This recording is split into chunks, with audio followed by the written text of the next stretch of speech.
So, hello, Mike. We're here with Mike Wild. It's a former F1 and Le Mans racing driver. Huge honor to have you here today. How are you doing? I'm doing very well, thank you. Just getting old, sadly. What are you doing right now, like this year? Um, Basically, I'm doing some driving on track. I'm coaching some drivers on track, and I do some driving for Jaguar Heritage in their D-type Jaguars, and I drove the Le Mans winning X XJR9 Silk Cut Jaguar. I demonstrated that for them at Goodwood.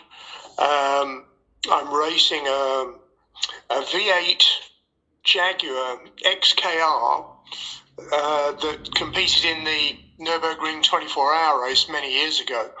And it's eligible for historic saloon car racing. So I'm driving that for a local Jaguar enthusiast who owns it. Only did a couple of races last year. I was 79 and I'm 80 now, and I hadn't driven a single-seater racing car for probably 40 years.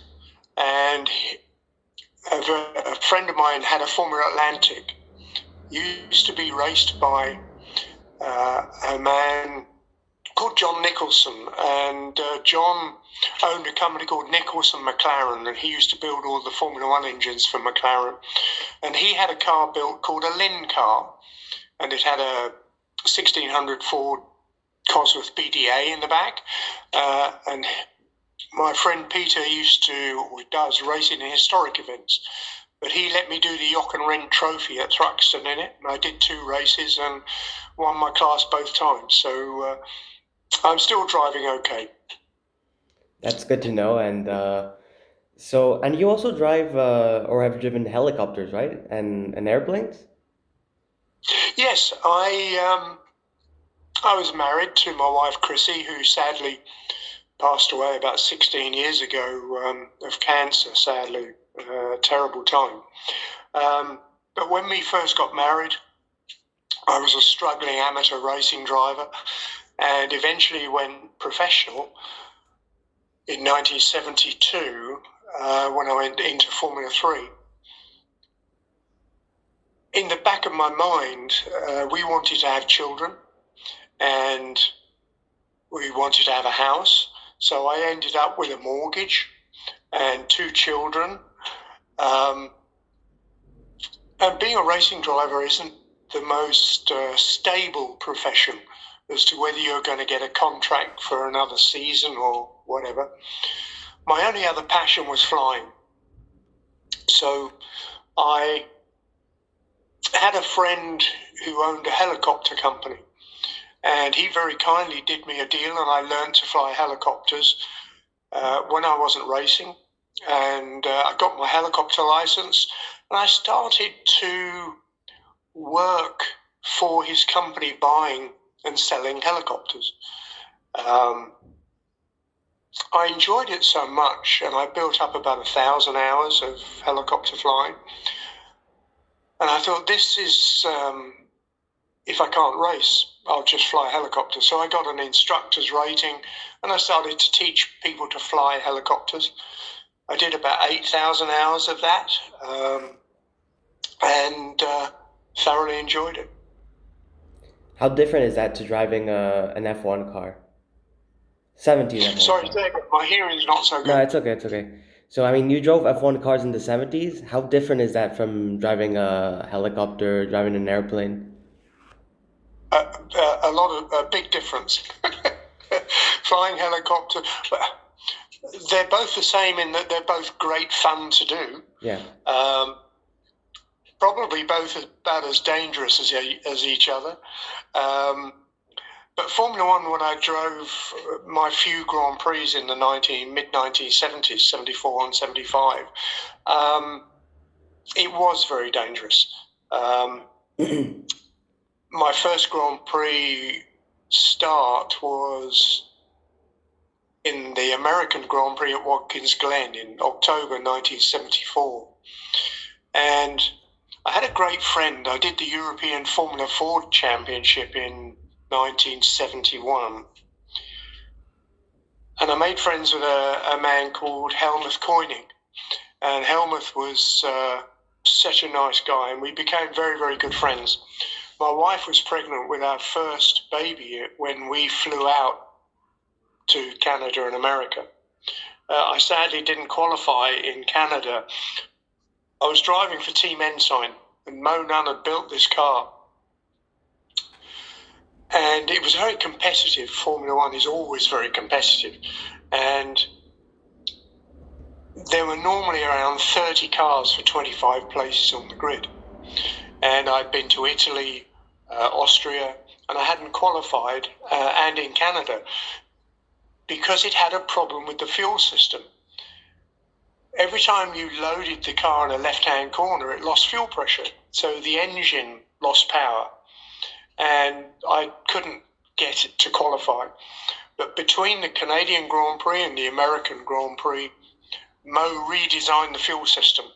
And suddenly I had a car that would go as fast around left-handers as it would right-handers. So I qualified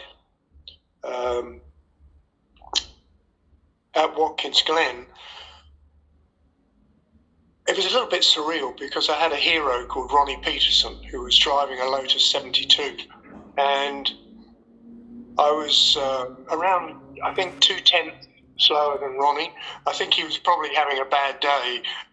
So I was sitting on the grid looking at my hero, which seemed very surreal at the time. But Helmuth had signed to drive for John Surtees in Formula One. I'd done a bit of test driving for him, and Helmuth drove the car, and he was one car behind me on the grid. And during the race, I came across an accident, and it was Helmuth who unfortunately had gone off and got killed, sadly. So it was very, very dangerous times. We were losing drivers fairly regularly, sadly. The year before at Watkins Glen, Francois Sever was killed. Formula One now is much safer. Motorsport is much safer. The tracks have runoff areas, and we didn't have that luxury. So it led us to have more respect for our competitors. I raced Formula 5000 in Europe in 1974 against other heroes like Brian Redman, Peter Getting, Teddy Pillette, David Hobbs. And I knew that if I lunged one of the guys and got it wrong, I could kill them, basically, because the circuits weren't safe, the cars weren't safe. So you had a respect, which I think is sadly missing in today's motorsport. There's huge runoffs, so people lunge, and if you don't get out of the way, there's an accident, but the cars are so safe with carbon tubs now and halo. So I think the respect between drivers, I'm not saying all of them, but a lot of drivers race without respect. Do you have like any names? Sorry, you broke up there. Say again. No, it's okay. You say some drivers drive without respect. Who are you thinking of? I still didn't. No, it's okay. Didn't get the last. Who are you thinking of? Well, I have to say he is better now, but I don't think Max Verstappen had a lot of respect in a lot of his overtaking maneuvers. But I feel he's matured a lot. He races very, very well now, but he doesn't lunge people anymore as recently. I think he has more respect for other drivers.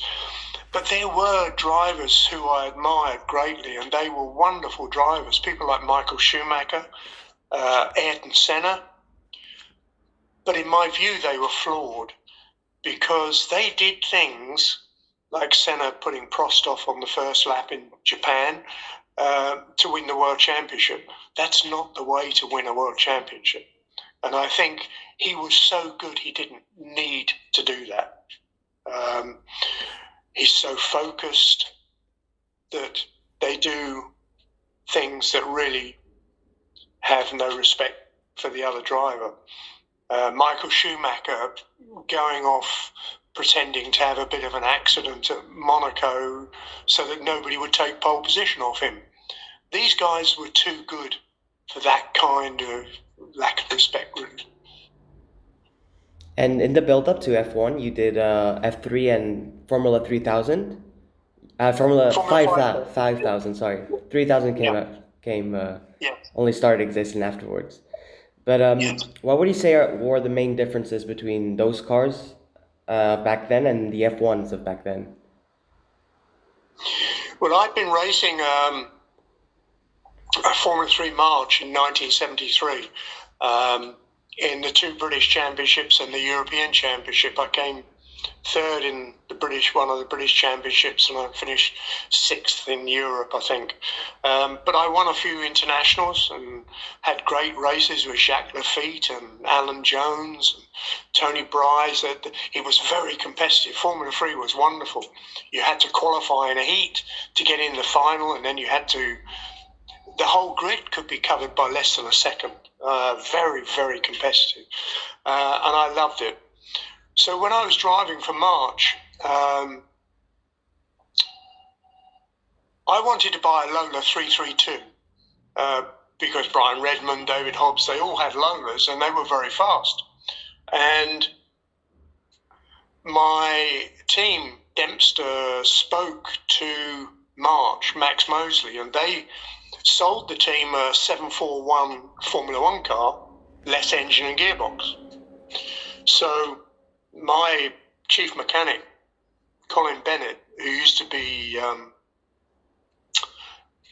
Emerson Fittipaldi's Formula 2 mechanic at Lotus, and we got the chassis and we bought a Chevrolet V8 engine and proceeded to fit it into the back of this Formula One car. It was basically a good car. Initially, the first test I did with it, it kept jumping out of gear purely because the engine and gearbox was doing this, because the Chevrolet engine was probably 2 or 3 times heavier than a DFV. So when you drove it, there was a lot more weight management for the driver. The car was less balanced than a Formula One car because the DFV engine was very light and more nimble. So the Formula One car was more nimble than the 5000, but I loved 5000. It was lovely to have so much torque, 500 plus brake horsepower. The ground shook when you started them up. It was wonderful. I did manage to put the car on pole position once in front of Peter Gethin and Brian Redmond, Hobbs, Billette, Bob Evans, Ian Ashley. So the potential for the car was good, but there was always a problem. I led the race at Brands Hatch for a long time, then lost the front brakes and just had to finish the race with rear brakes. So I finished 6th. I think 5000 should be running now because it really was a fantastic formula. Very loud, very noisy. But of course, noise now is a big problem. Most of the national formulas, such as Formula 5000 would be, have to be silenced. Noise is a big problem in circuits in this country, which is a shame because it takes a lot of the character of the sport away. So that's the biggest difference, was the weight management. Formula One was a far quicker and more nimble car. and then you jumped to F1. How do you receive the news that you're going to be an F1 driver? The first news, I was, at the time, funny enough, I was leading the Formula 5000 Championship. I'd finished second to Peter Gethin at Brands Hatch. I finished second to David Hobbs at Mallory Park. And I was building points and actually leading the championship. And it was May 1974. I had a phone call from Max Mosley from March. Monaco is coming up this weekend, and it was just after the Monaco Grand Prix in 1974. And Hans Stuck, the Works March driver, had an accident, and he'd broken his thumb, I think it was, either his thumb or his wrist. So Max Mosley was on the phone saying they needed a driver for the Swedish Grand Prix, which was the next round, and would I like to do it? Didn't take me long to say yes, and the problem was that was in 2 weeks' time. The weekend in the middle, I was racing in the European 5000 Championship at Thruxton, and I was lapping a man called Tony Dean, who had a Chevron. And Thruxton is the fastest circuit in this country. So I'm pulling about 180 miles an hour up the back straight towards the chicane. And I pulled out of his slipstream, went by on the right-hand side of him, and for some reason, as I went by, he drifted to the right and hit my left rear wheel. And it put me into a spin. And being an idiotic racing driver, I was fighting the car, trying to save the situation. And it clipped the barrier and spun the wheel round and broke my left wrist. So I never got to drive the March in Sweden. My sadly missed friend Reini Wiesel drove the car instead. But after that, because I was out for a while with my broken wrist, I had to miss some of the 5,000 races. And the team basically lost interest. I did do Monza and Zolder and a few other rounds, but the chance of winning the championship had gone. Vern Schuppen, who I also raced against in 5,000, was driving for Mo Nunn at Team Ensign. And I did 1972 and the beginning of 1973, I drove an Ensign Formula 3. And Mo Nunn said to my team, why don't we put Mike in the car? Because Vern Schuppen was having the problems that I was going to encounter with this engine losing power and so on, and he'd left the team.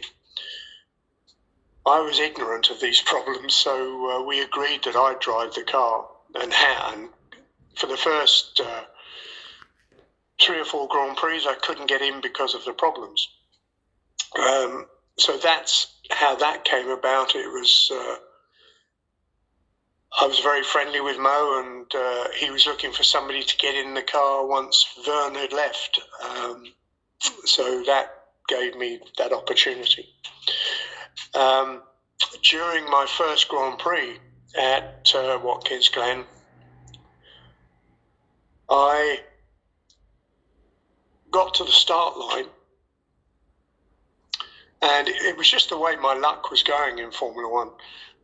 We'd had problems with the fuel system, losing fuel pressure in left-hand corners. When I pulled up to the grid and the man was raising the American flag ready to start the race, I lost fuel pressure. And the engine died. So the flag dropped, the grid went away, and I was stuck there. The engine would run as long as I didn't touch the throttle too much. As soon as I tried to accelerate, it lost fuel pressure. I think it took me, I got lapped. I had to get back round to the pits because I didn't want to retire. I could just squeeze to get some RPM on the engine. and I got lapped 5 or 6 times, but I managed to get it back to the pits. What had happened, the Cosworth engine has a fuel pressure relief valve in the fuel injection system, and that had broken. And of course they didn't have one in the pits, so they went off and Mo Nunn found one, came back. I think I lost 8 or 9 laps. And Mo said, well, you might as well go out and just get some experience. So I went out and I hooked up with a lovely man called Chris Amon, who from New Zealand, who was driving for BRM in that race.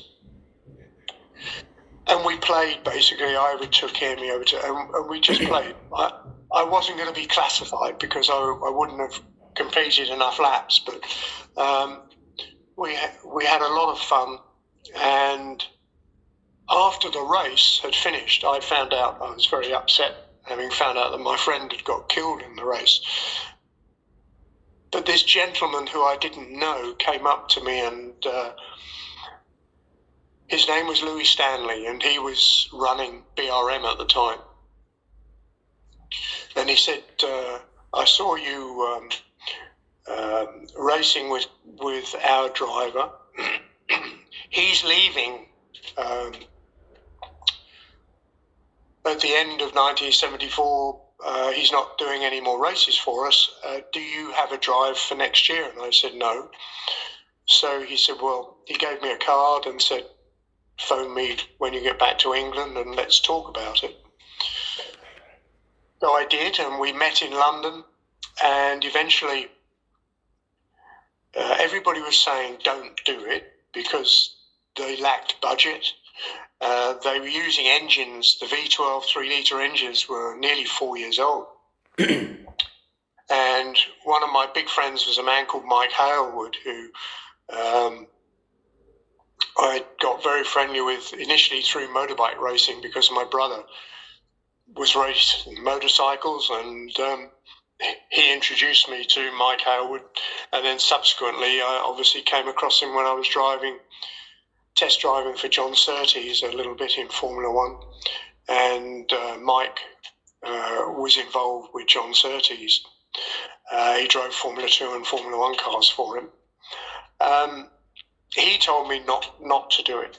But when you don't have a drive and your ambition is to race in Formula 1, you think, well, if I put a bit of effort in and so on, let's see if we can make it work. So I did sign, and I went to my first test, which was at Snetterton Circuit in Norfolk. And I drove, they had 2 cars there, a P201 and a P160, and they put me in the P160 in the morning, which I thought was a wonderful car, really good handling car. But having driven with the Cosworth V8, I found the engine a little flat, really. It didn't have an awful lot of power. And Chris Amon was there at the same day, and he drove the P201, but he had to leave at lunchtime. So I was told that I could drive the P201 in the afternoon, and on my 5th or 6th lap, it put a rod out through the side of the engine, and very disappointing. And they were, oh, it's okay, we've got plenty of engines back at the factory, everything's fine. And so I went out to Argentina for the race on the 7th of January 1975, which was my birthday. And I got to the circuit, got to have a look around the car. I always have a good look around my car before I go drive it. And I looked at the engine, and it was the engine I blew up at Snetterton with the block had been welded. Everything was done as cheaply as possible. So needless to say, in Argentina, it didn't run very well, and the engine failed again. We then went to Brazil, where the one spare engine they'd taken was put in the car. And it didn't actually fail, but about 2/3 of the way through the race, it picked up the ignition system for the 12 cylinders from pickups on the flywheel of the engine, and something in the clutch broke and went round and took all the pickup points for the ignition system off the side of the flywheel. So the engine just stopped. So I was out of that race as well.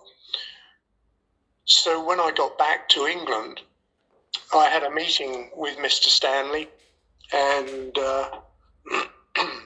I wanted to succeed. I wanted to try and be as good as I could be in Formula One.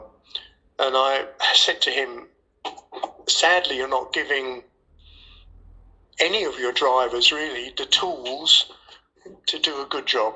I said, in my opinion, in my humble opinion, you should put a Cosworth DFE in the back of a P201 and go and test it, because it's probably lighter than your V12, but the biggest thing is it's far more reliable. You could probably do the season where you're revving the V12 to about 12,500 RPM. The Cosworth revs to 11.2, and they don't seem to blow up. They just keep going. They're reliable. He sadly took great exception to me making that suggestion. And he told me he would never put an American engine in the back of a BRM. And I said, well, with due respect, the Cosworth V8 is built in Northamptonshire in England.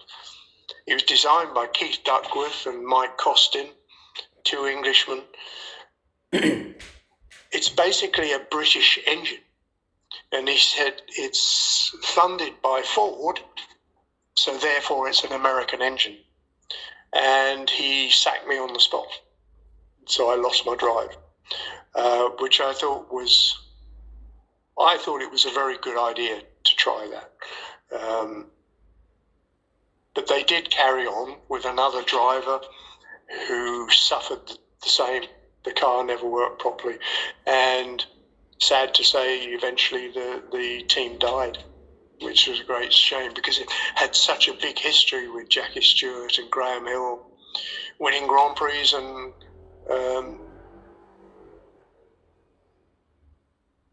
very sad to lose such a historic team. Yeah, I mean, and so that was, yeah. I couldn't get another drive, so basically I didn't get another Formula One race after that. You did do what was it? Silverstone with Cosworth, right? With Shadow. I did it. I tried 1976. Yes, yeah. You're right. A friend of mine bought a second-hand Shadow DN3, but again, we didn't have much money. It was a friend of mine owned a garage. He actually went to Shadow. He used to race a little Hillman Imp in saloon car races, and his rev counter had broken. He owned a garage up in, funny enough, very near to Cosworth in Northampton, and he went to Shadow to see if they could sell him a rev counter. But he went into the workshops and he saw two cars, Formula One cars, sitting there without engines at the time. And they started talking and they said, oh, well, Shadow were trying to sell them to help pay the wages at the time. And so instead of coming out with a rev counter, my friend came out with two Formula One cars. One was a DN1 and one was a DN3B. And he managed to get an engine, and we tried to qualify for a Grand Prix. And needless to say, it didn't work. One of the things that it didn't help was that Bernie Ecclestone, Brands Hatch, gave us a wild card entry, and Bernie Ecclestone really didn't want us. So he didn't let us use qualifying tyres. So we were sort of backs to the wall anyway, because qualifying tyres make a huge difference on your lap time. So I missed out by a second or so.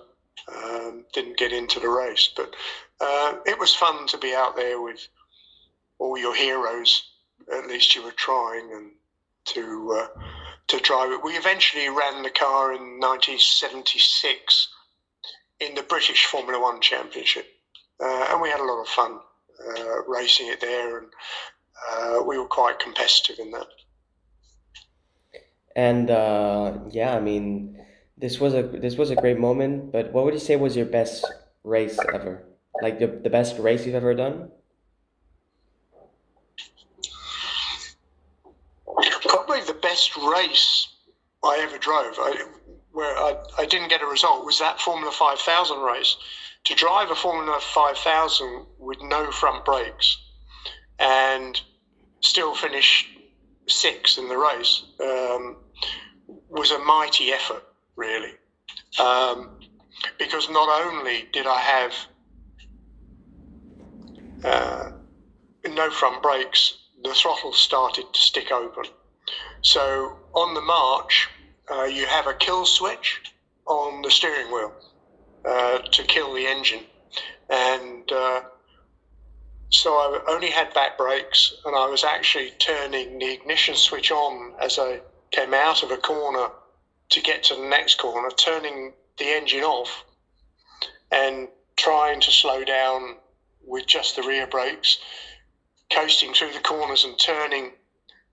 It was stuck on full throttle, turn the ignition on and trying to fight the wheel spin and so on as I turned the ignition on. So that was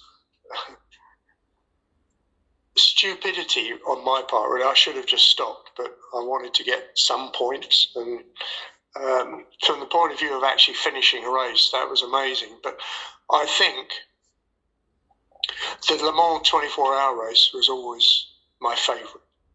I mean, to sit on the grid of a Grand Prix for the first time is an unbelievable experience and the achievement of an ambition. But to Le Mans, I sadly only did it 7 times, but I wish I'd have done it 70 times. As a racing driver, it throws everything at you. And I really, really, really enjoyed racing at Le Mans. I did Group C from 1984 to 1988 in the World Championship, and they were probably the most enjoyable. Group C was epic, one of the best formulas ever, along with Formula 5000 really, but you had prototype cars that were faster than Formula 1 cars. Silverstone, British Grand Prix, we were racing Group C some weeks after the Grand Prix, and the pole for the Group C race was faster than the Formula 1 race. They were unbelievably good cars. We could run ground effect, and with the Porsches and so on, you could increase the boost pressure and run over 1,000 horsepower, and they were fantastic things to race. And even in race trim, you were running around 850 brake horsepower in a car that weighed about 850 kilos. So they were very exciting cars.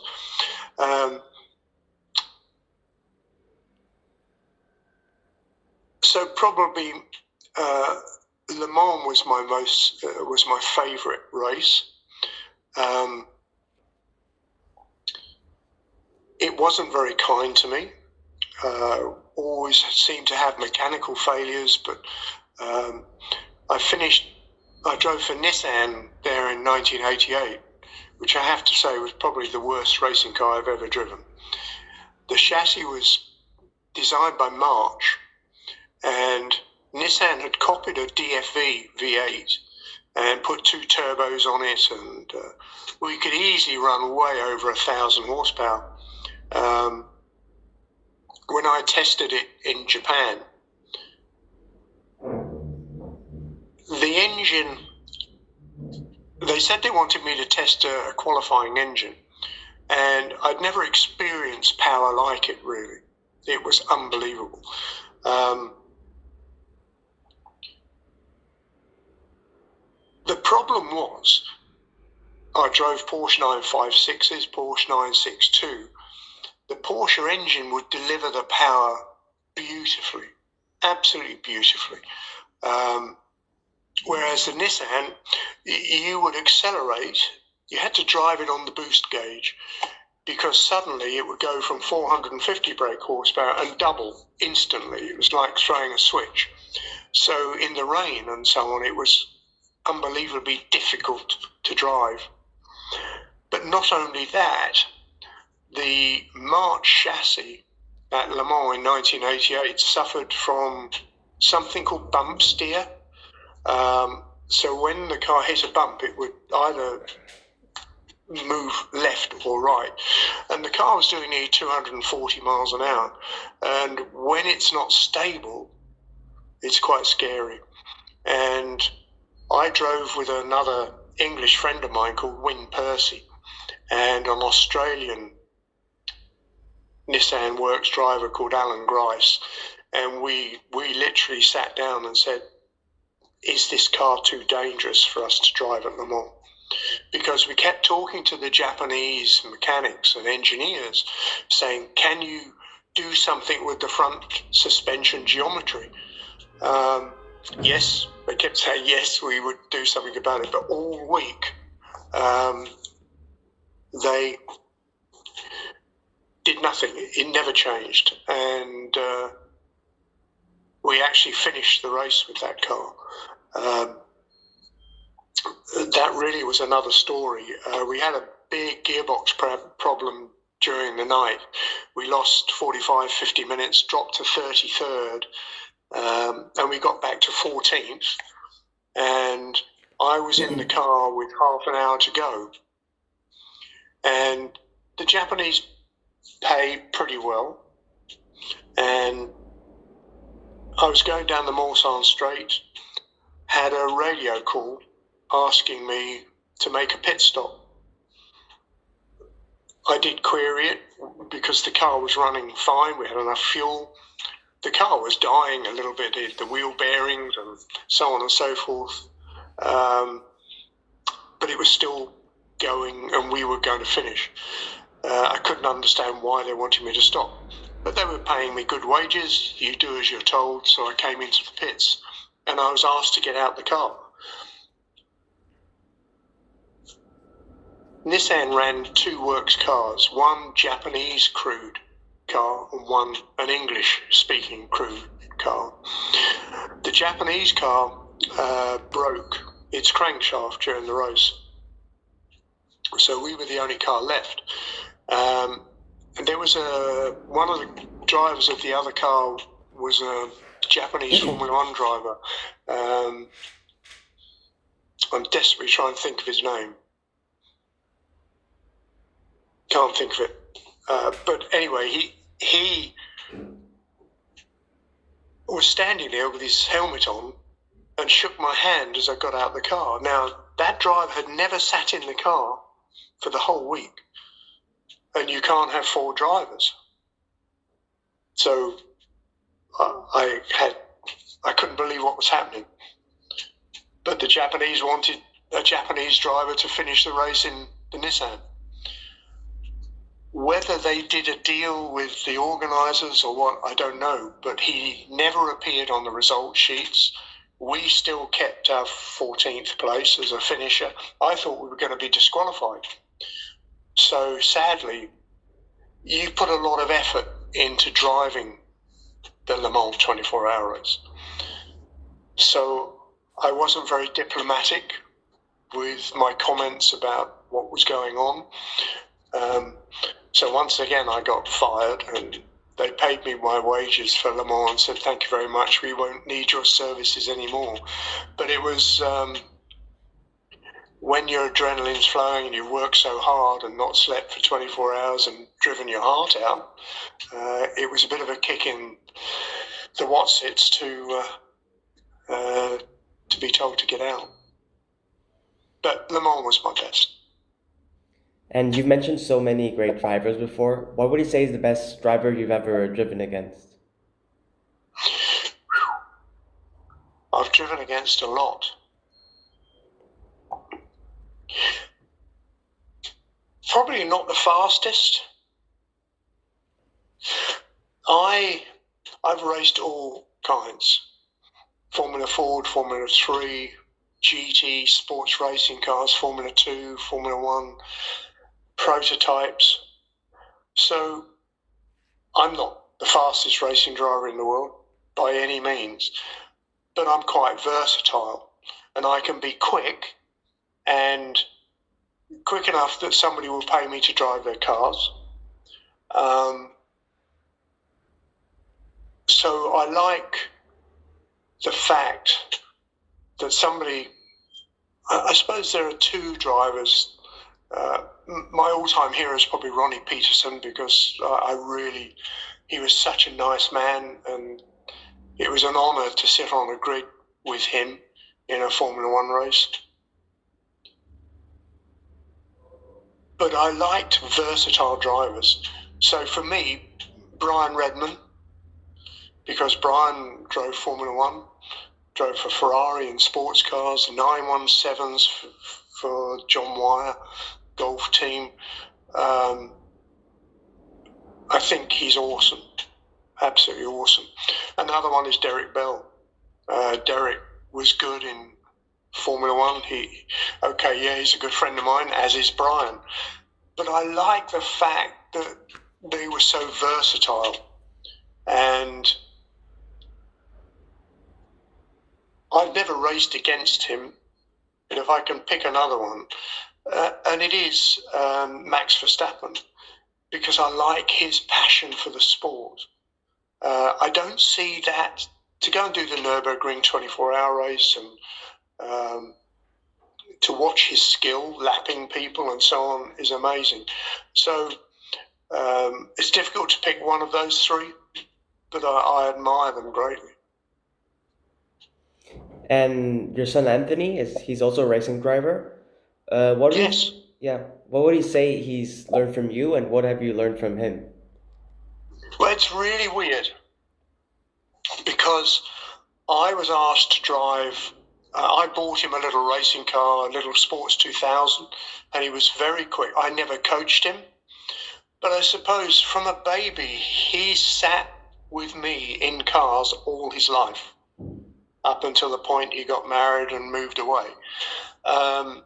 As soon as he got in a racing car, I bought a little thing called a Westfield, which is a bit like a Lotus 7. But it was a road car. We stuck some numbers on it and he went racing. Of course, it didn't do very well because the car wasn't competitive. So I took it off the road, put a race engine in it, because I could tell he was so keen to go racing. And he suddenly, after the first two races where he didn't do very well, I came third in my first race at Snetterton in May 1965. I then went and did a race at Silverstone and came second. I went back to Silverstone for my third race and won it. And when we did this work on Anthony's car, it was in the Westfield Championship, he won his third ever race, which was nice.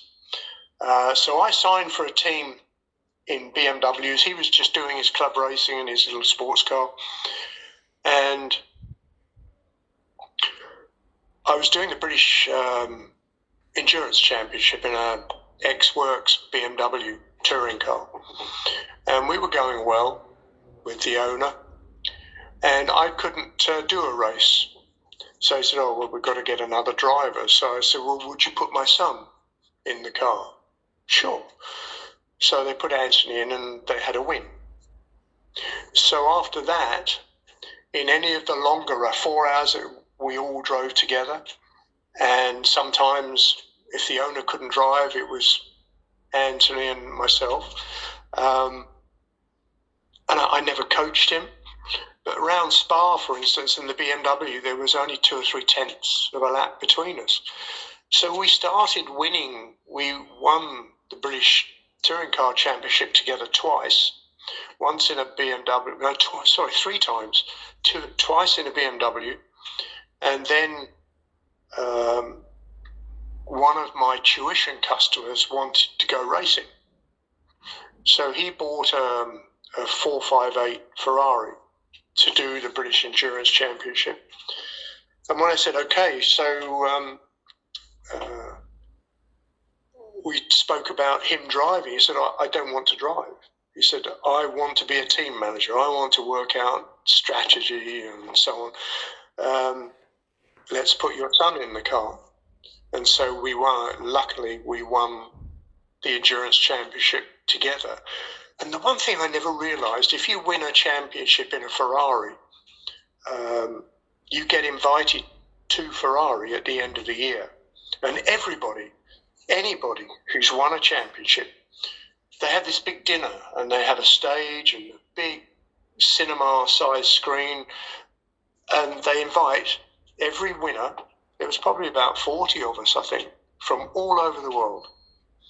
And it was very proud for me they put a video on of how they got it, I don't know, but of you racing the car in the UK. And then they call you up onto the stage after this very nice dinner and present you with a trophy for winning a championship in a Ferrari. So it was quite emotional for me, because my wife and Anthony's mother had died by then, and the team, she designed, I have a yellow helmet with black diamonds around, which my wife designed for me when I turned professional in 1972. And Anthony wears the same helmet design. My grandson wears the same helmet design. Now he's karting. But the team, we went to the first race and they said, we have a surprise for you. And they wouldn't tell me what it was. But when we walked into the garage, the Ferrari was painted yellow with black diamonds on it to celebrate the length of my career in motorsport, but also to honour my sadly missed wife. And it was a 4-hour race at Netterton, and it was the first race. We'd won our class all the time in the BMW, but we won the 4-hour outright in the Ferrari, and but it was an emotional time. So we both had my wife's design on the helmets, and the car was in the design as well. So it was great. I even have some business cards that I'm sitting in my little office at the moment, so that has the diamonds on. Wow, nice. So it's very special to have 3 generations that have worn my wife's design. The first Formula 3 race I did as a professional, I had a white crash helmet. That was it. And she said, it doesn't look right. She understood a bit about racing. She said, I know when I see Graham Hill, I know it's him in the car because of his design of his crash helmet, the London Rowing Club design on his crash helmet. You need to have a signature that people can look at a racing car and say, oh, that's mine. So she designed it. And I still wear it. I was wearing it at Goodwood when I was doing some driving for Jaguar yesterday. So all my helmets are in that design. That's great. And if you could change just about anything in motorsport, what would it be?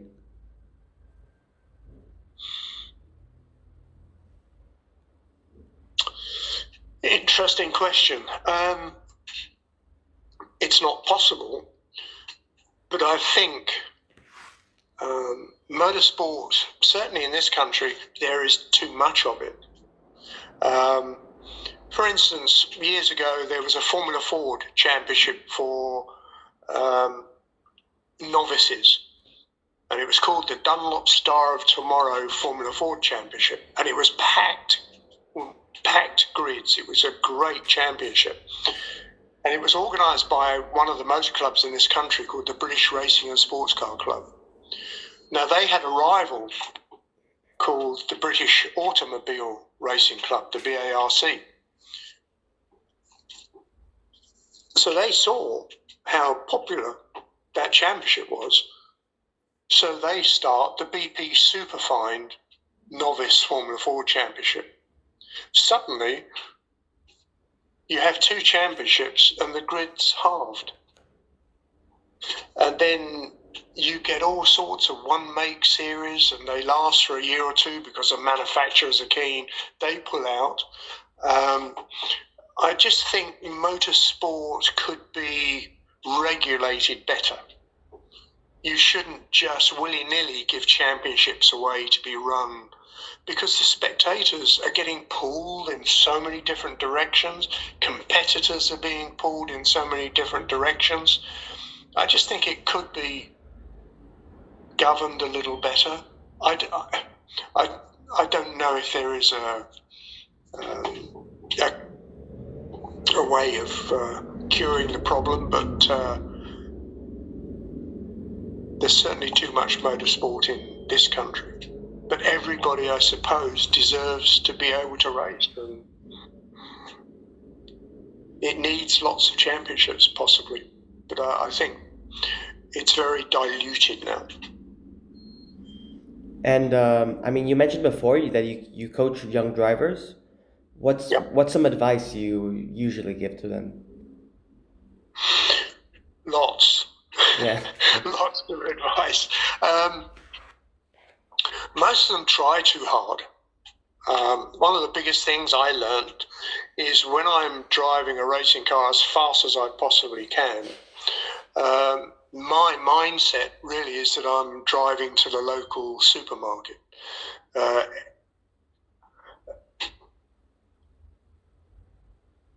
I try and I ask racing cars to do things. I don't tell them. I like to work with a car. So it's about trying to be very relaxed. If you watch any of, I'm very old school. This is the problem.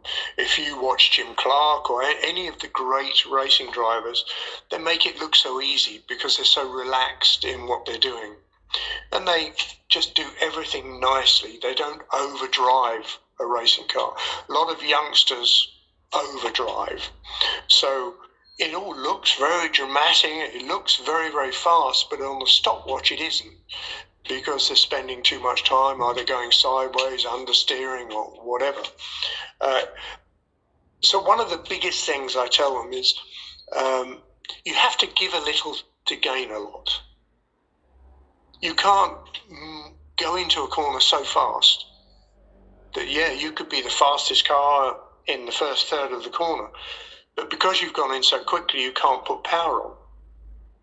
So therefore, if you're going to lose that time because you can't put power on in that first third of the corner, just slow the car down just a fraction more than you think you needed to, rotate the car, but then power through the apex and out the other side. Then you gain what you've lost. Instead of carrying a loss to the next corner because you've gone in too fast, you make up that loss, you get a gain on the way out, and you carry a gain all the way to the next corner. So I'm not talking about motor racing, i.e. attacking, defending. Lap times basically tend to go a little bit out of the window then. But if you're trying to get pole position, it's just to totally relax. Just give a little at the beginning of the corner so that you actually make the exit so fast you get to the next corner quicker than anybody else. And it isn't rocket science, but it's amazing how many people can't do it. Even those I watch racing can't do it. I was at Spa and I was watching a driver, a friend of mine, go through a Rouge, and he did it flat. He was in a sports racing car, that would do it flat. But as soon as he got to the apex on the right-hand side, halfway up Eau Rouge, the car was sliding. And he was catching the slide and going up over the top. So I mentioned it to him. It's always difficult, should you go up and say, I don't think you're doing this properly. Because he was quite pleased, he was going fast and so on. He was near the front end of his grid. But I said, you could be faster. Because if in the compression at the bottom of Eau Rouge, even if you just have a little lift to settle the car and then go flat, you would eliminate that slide you have at the apex halfway up. And you come out with more RPM at the top, which means you're faster, especially as it's uphill to Le Camp. Anyway, he tried that and he went so much faster on his lap time just in that one area. If I'd have stood on every corner, hopefully I might have been able to help him there as well. But it isn't rocket science, but a lot of people don't get it unless they're told, which keeps me in a living. I'm so busy coaching, it's incredible. And I love it. I'm 80 years old now. But I feel at home at a racetrack. It's where I want to be. I'm talking to like-minded people, and I charge for my services. I can't live off the government pension I get, so it's nice to earn a bit of extra money and enjoy myself at the same time. And throughout your career, what do you think is the best lesson you've learned from motorsport?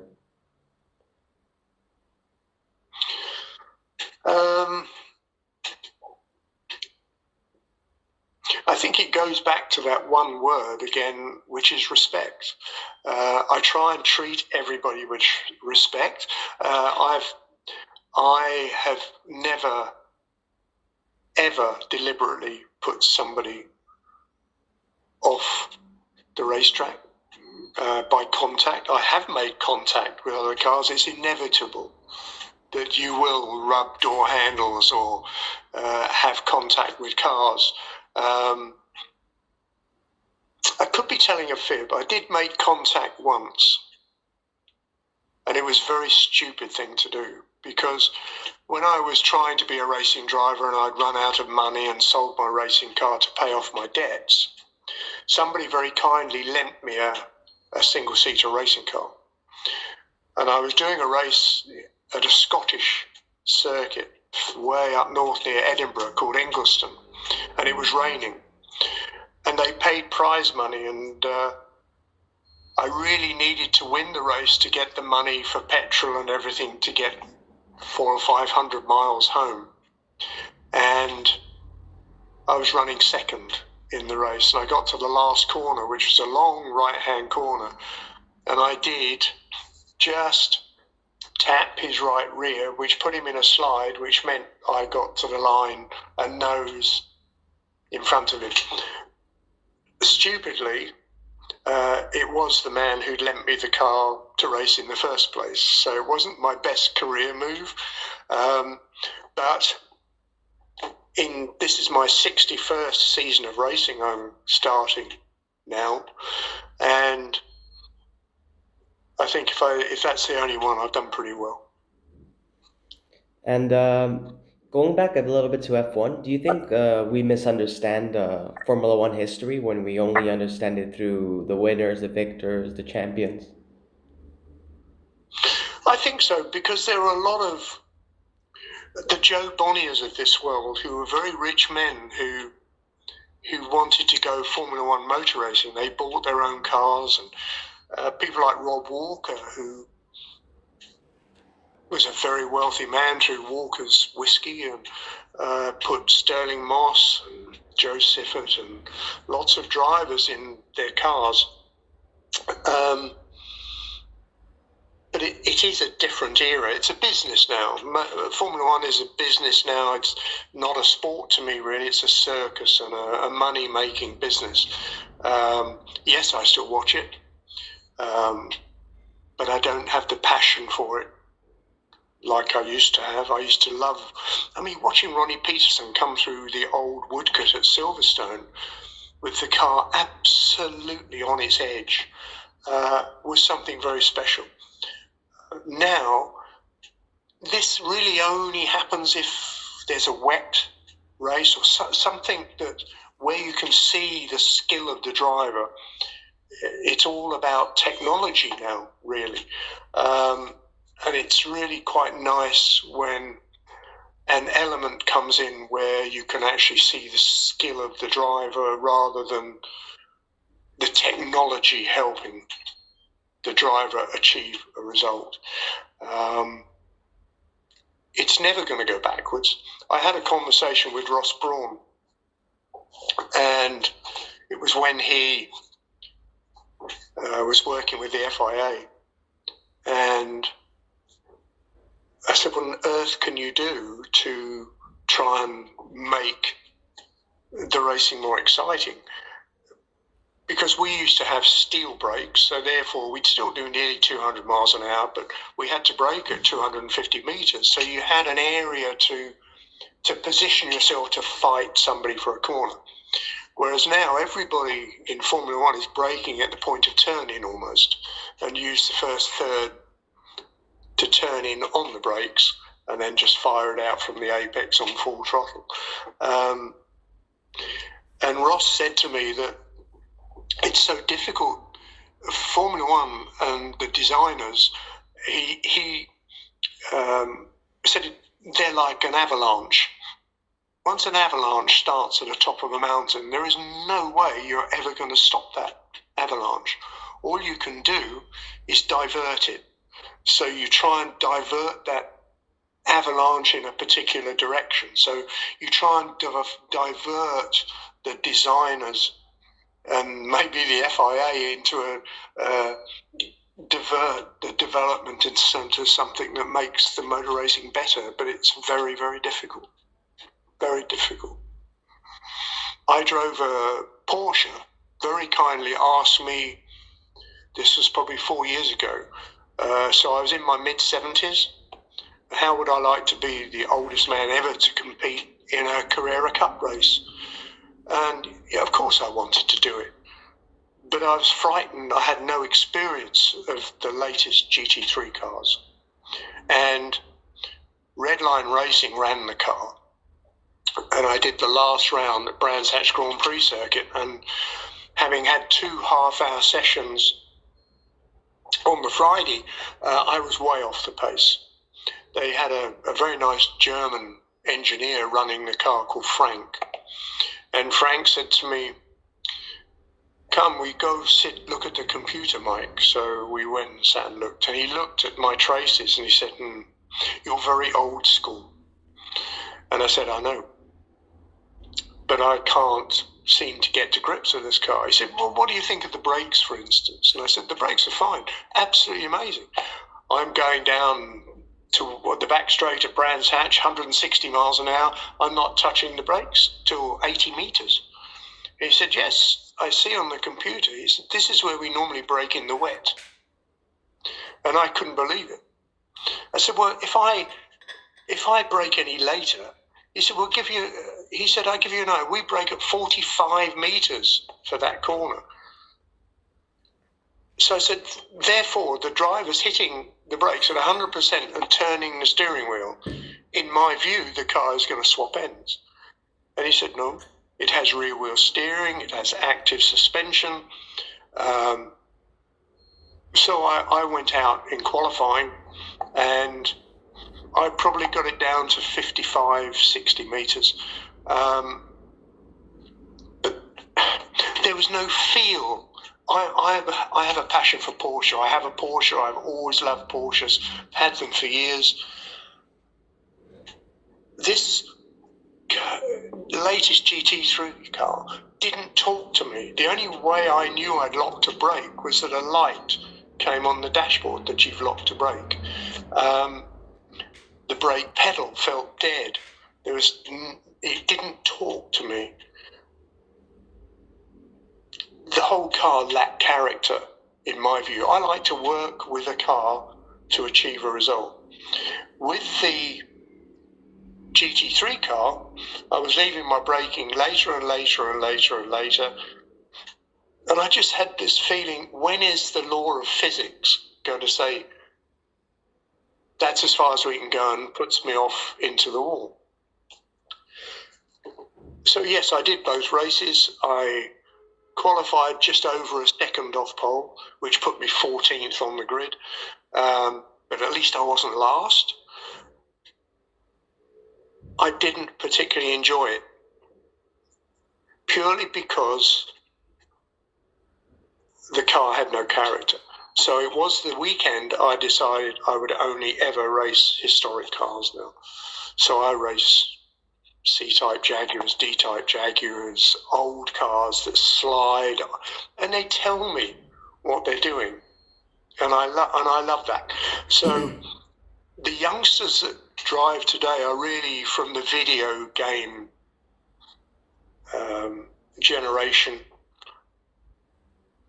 I think a lot of them like to go and race in historic races purely because they enjoy driving and getting sideways a little bit and four-wheel drifts and so on. Because the cars that they race professionally now are really not much fun, to be honest.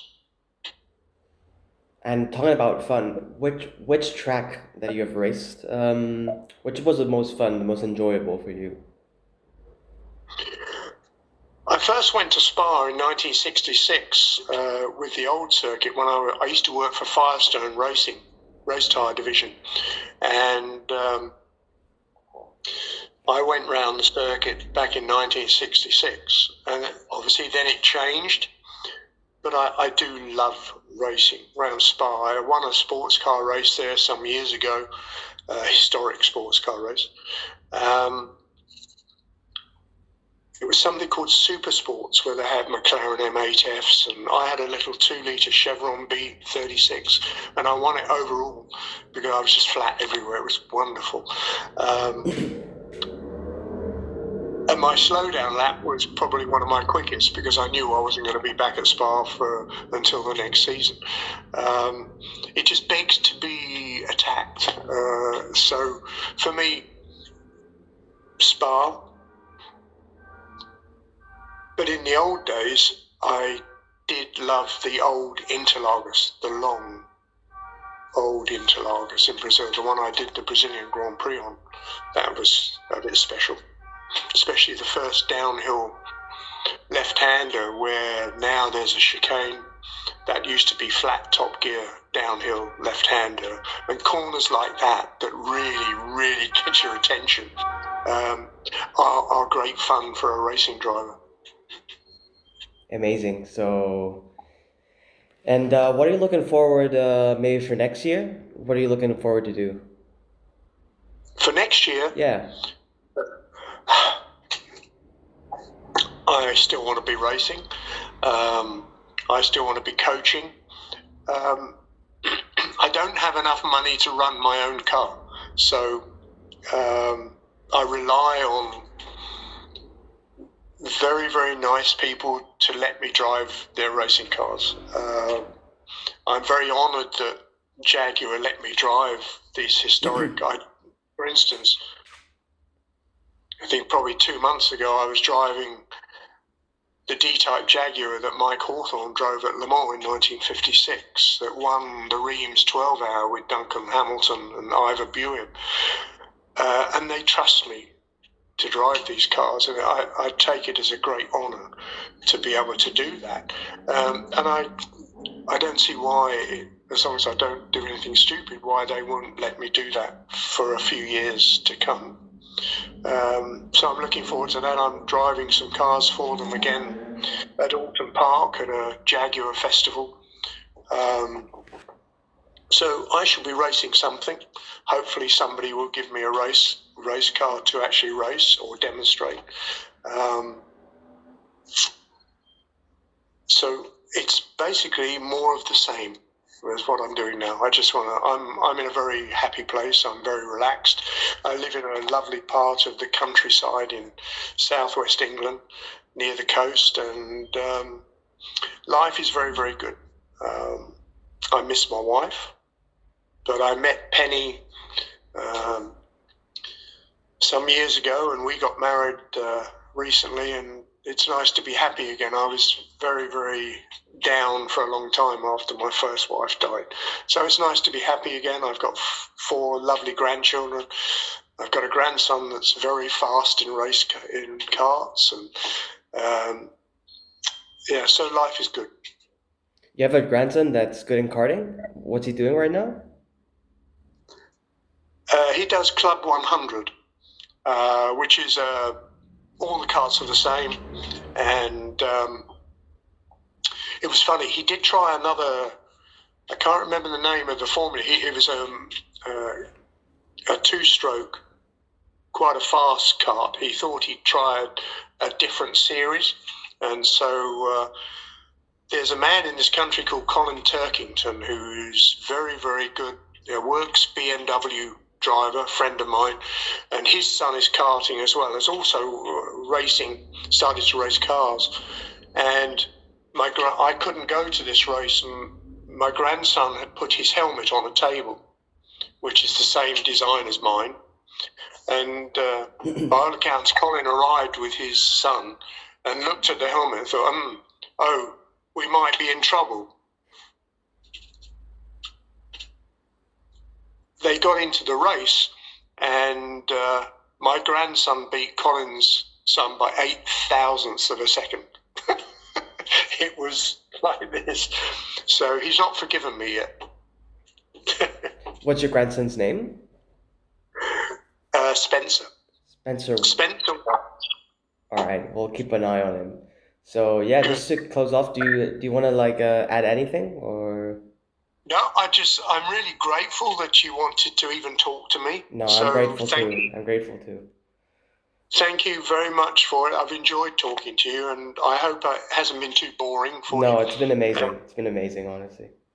Good. Well, I wish you good luck, and keep in Thank touch you. with me if you like, and we will talk again. Thank you, Mike. I mean, such a great honor to have a former F1 driver here, and yeah, I mean, it was amazing to talk to you, and many thanks as well. So, God bless you. Take thank you. care. Bye. Bye-bye for now. Bye.